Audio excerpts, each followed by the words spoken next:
Energy, logistics and crime were flagged as key issues that needed urgent attention during 2023.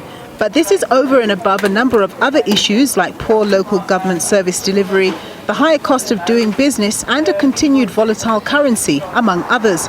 A predicted improved year on 2022 turned out to be otherwise.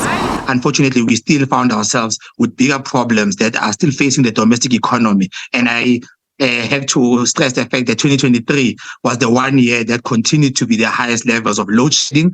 It's also the 1 year that Transnet finally, I think, tipped over because we lost a massive revenue in terms of export opportunities, and we could not really get to the bottom of how we are going to manage our logistics in this country. And that had a knock-on effect back even in the consumer industries. And I think what also became a big problem this year was the pressure that was placed on businesses and consumers from a security point of view.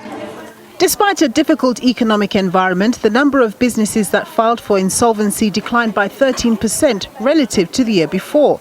But the realities on the ground remain harsh.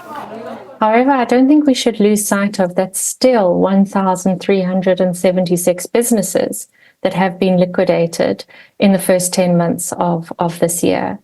And if you think about the knock-on impacts, those that are employed by these entities, the families they support, businesses, suppliers and customers of those entities, you start to get a much more bleak picture. So I don't think it's cause for too much celebration that liquidations are down. It's believed that businesses learned to be more crisis-proof during the COVID-19 pandemic, which has better readied them for economic crises such as this one.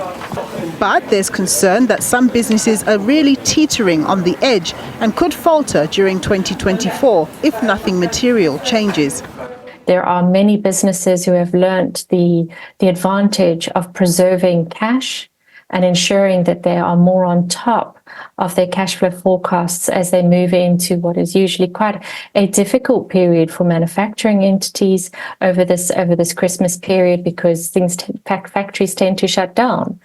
So for me, there is a lot of resilience within the system, but that can only last so long.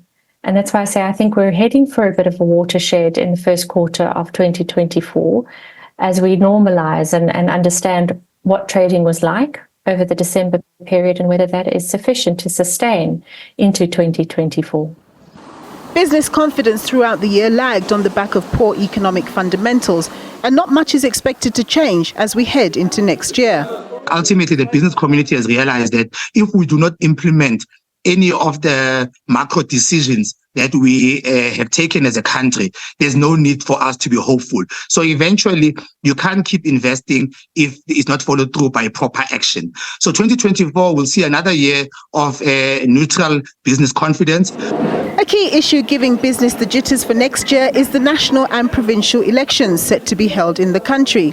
There are fears that a national coalition government could be a new reality, with concerns that the chaos seen at the country's metros could be replicated at that level, potentially putting the country's economic prospects at risk.